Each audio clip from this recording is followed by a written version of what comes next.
Flashback. நீ போ 11 மணிக்கு வண்டி கட்டிக்கிட்டு அதிகாரி தடுத்தால் அந்த அதிகாரி இல்லாமல் செய்கிறேன் என்கிறாரே, அவரை வேலையை விட்டு நீக்கிறத பத்தி சொல்றாரா, கொலை பண்றத பத்தி சொல்றாரா?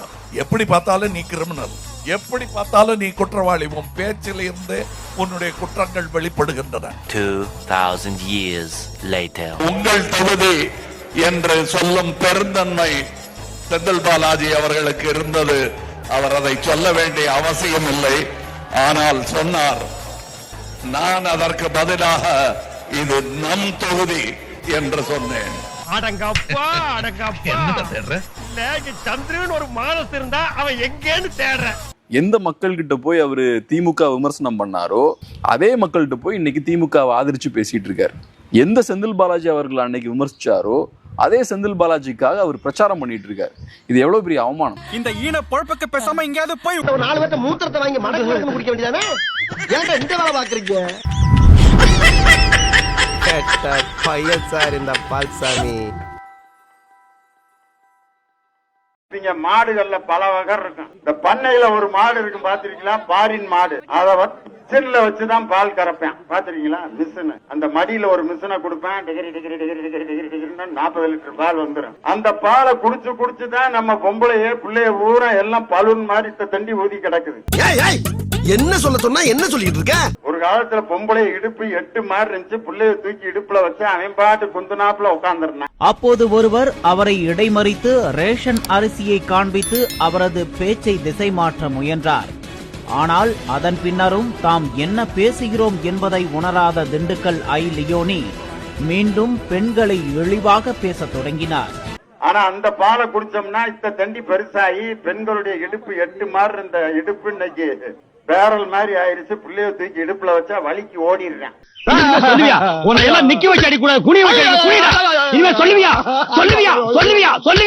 பட்டிமன்ற பேச்சின் போது சுவாரஸ்யத்துக்காக பெண்களை கேலி பேசுவதை வாடிக்கையாக செய்து வந்த லியோனி பிள்ளையை தூக்கி இடுப்பில் வைத்தால் வழுக்கி ஓடுவதாகவும் கேலி பேசினார். வீடு வீட்டுக்கு பிச்சை வாங்கி திங்கிற நாய, சோரி புடிச்ச பயல எல்லாம் தலைவேன்ற, புண்ணு வந்தவளை எல்லாம் தலைவேன்ற தலைவேன்ற. கன்னியாகுமரி மாவட்டம் குளச்சலில் நடைபெற்ற பொதுக்கூட்டத்தில் அமைச்சர் மனோ தங்கராஜ் வழங்கிய சால்வையை காங்கிரஸ் மூத்த தலைவர் ராகுல் காந்தி ஏற்க மறுத்தது சலசலப்பை ஏற்படுத்தியுள்ளது.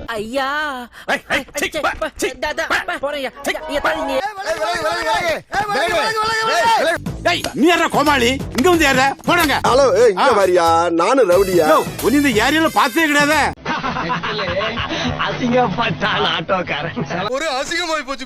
ராகுல் காந்தி மேடையில் பேச தயாரான போது மனோ தங்கராஜ் சால்வை வழங்கியதால் அதை அவர் ஏற்க மறுத்தார். ஏற்கனவே திமுகவில் தேர்தலில் மீண்டும் போட்டியிட வாய்ப்பு கிடைக்காத நிலையில் இந்த சம்பவம் மனோ தங்கராஜுக்கு கசப்பான அனுபவத்தை ஏற்படுத்தியதாக கூறப்படுகிறது. வெறும் தேர்தலுக்கு தேர்தல் மட்டும் உங்களை வந்து பாக்குறவர் கிடையாது. வருடம் முழுக்க உங்களோட வாழக்கூடியவர் இந்த மண்ணின் மைந்தர். நானே வந்தேன், அம்மா சொல்லாத. கடல பல்பெல்லாம் கொஞ்சம் ஆஃப் பண்ணுங்கப்பா. ஏண்டா இவ்வளவு பெரிய பல்ப் நீர் அவ்வளவுதான், நம்மள முடிச்சு விட்டீங்க போங்க.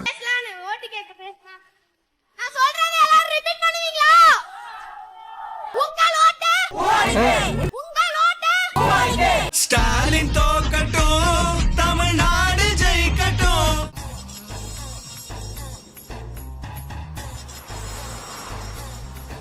சிலர் தலித்துகள் வீட்டில் போய் உணவு உண்டதை பெரிதாக பேசுகிறார்கள்.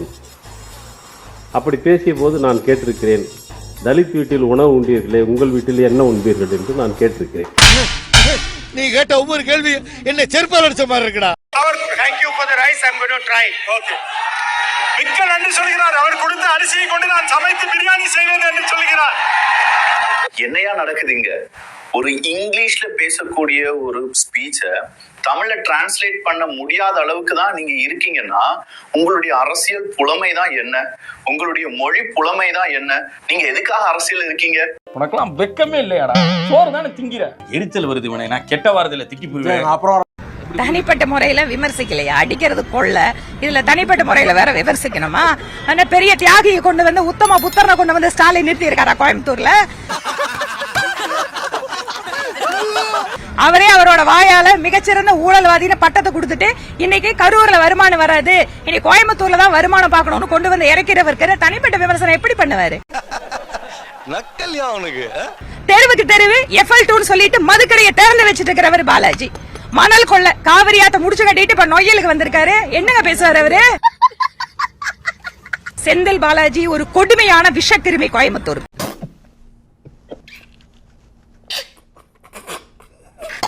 மரியாதையை குறைச்சலாம், அவங்களை அவமானப்படுத்துற விதத்துல கொள்ளையடிக்கிறதுக்காகவே செந்தில் பாலாஜி இறக்கி விட்டுருக்காரு ஸ்டாலின் அவர்கள். இதான்டா திமுக, இதான் திமுக, மறந்துடாத. திராவிட மாடல்னா என்னன்னு கேட்கிறவங்களுக்கு இதுதான் பதில். கட்சி தலைமையே வந்து இவரை கண்டுக்கல, இவரை கைவிட்டுருச்சு தான் நான் சொல்லுவேன். ஏன்னா அவங்களோட வருங்கால தலைவர் மதிப்பிற்குரிய துணை முதல்வர் திரு உதயநிதி ஸ்டாலின் அவர்கள் மதுரைக்கு வந்து இருக்கிற அத்தனை தொகுதியில பிரச்சாரம் பண்ணவர், மதுரை மத்திய தொகுதியில வந்து மட்டும் பிரச்சாரம் பண்ணல. சோ அவரோட செல்வாக்கு அவரோட கட்சியிலேயே எந்த அளவுக்கு இருக்குன்ட்டு உங்களுக்கு எல்லாருக்குமே புரியும். இப்படிப்பட்ட நிலைமையில இருக்கிற ஒரு 10 வருஷமா எதுவுமே பண்ணாதவர், ஒருவேளை இப்போ உட்காந்து எலெக்ஷன்ல நான் ஜெயிச்சு வந்து அதை பண்ணுவேன் இதை பண்ணுவேங்கிறாரு. சொந்த கட்சியிலேயே செல்வாக்கு இல்லாத இவர் நாளைக்கு என்ன மதுரை மத்திய தொகுதிக்கு நல்லது பண்ண முடியும்? இல்லப்பா, அடிமேல் அடி விழுந்துட்டே இருக்குப்பா. எத்தனை அடியை தான் சமாளிப்பேன்? இமேஜ், பர்சனல் இமேஜ் எல்லாம் இப்பதான் கிழிஞ்சு போச்சு. மக்கள் இமேஜை பாக்குறது இல்ல, மக்களுக்கு நீங்க என்ன நல்லது பண்றீங்கன்னு தான் பாக்குறாங்க. கடந்த 2 எலெக்ஷன்ல ஜெயிச்சாரு. ஜெயிச்சதுக்கு அப்புறம் தொகுதி இருக்கிற நிலைமையை பாத்தீங்கன்னா எப்படி இருந்த தொகுதி இப்ப என்ன பேர் வாங்கியிருக்கு? இந்தியாவின் தலை சேர்ந்த குப்பை நகரம் பேர் வாங்கியிருக்கு. மக்கள் இதெல்லாம் பாத்துட்டு இருக்காங்க. வெறும் இமேஜை பார்த்தா, ஒரு குடும்ப பின்னணியை பார்த்தா ஓட்டு போடுற காலம் எல்லாம் போச்சு. 2 டைம் அப்படிதான் பண்ணாங்க. முதுகுல குத்திட்டு இல்ல முதுகுல குத்திட்டு இல்ல. கடந்த 5 வருஷத்துல 5.5 லட்சம் கோடி ரூபாய் தமிழ்நாடு அரசு கடன் வாங்கியிருக்கு. இவரு 2 வருஷம் நிதி அமைச்சரா இருந்திருக்காரு. 2 வருஷம் நிதி அமைச்சரா இருந்தவர் ஏன் அந்த பதவி விட்டு முதலமைச்சர் தூக்குனார்? கட்சி பதவியில IT விங் செக்ரட்டரியா இருந்தாரு. அந்த போஸ்டையும் அவர்களையும் பறிச்சு அவரோட சீனியர்ட்ட கொடுக்கல, அவரோட ஜூனியர்ட்ட தான் கொடுத்திருக்காங்க.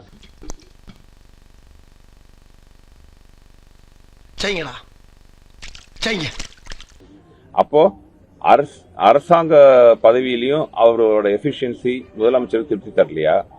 கட்சி பதவியிலையும் அவரோட எஃபிஷியன்சி முதலமைச்சருக்கு திருப்தி தரலையா? இவ்வளவு படித்தவர் அறிவாளின்னு தனத்தானே சொல்லிக்கிற அவருடைய பதவி ஏன் கீழிருக்கப்பட்டது? நல்லா படிக்காத ஸ்டூடெண்ட் தான் ஃபெயில் ஆக்குவாங்க. படிக்கிற ஸ்டூடெண்ட் எப்படி ஃபெயில் ஆக்குவாங்க? அது வந்து இல்ல சம்பட்ட, நாங்க ஒன்ன பத்தி தான் பேசிட்டு இருந்தோம். என்ன சொன்னா எல்லாம் கேட்டேன்.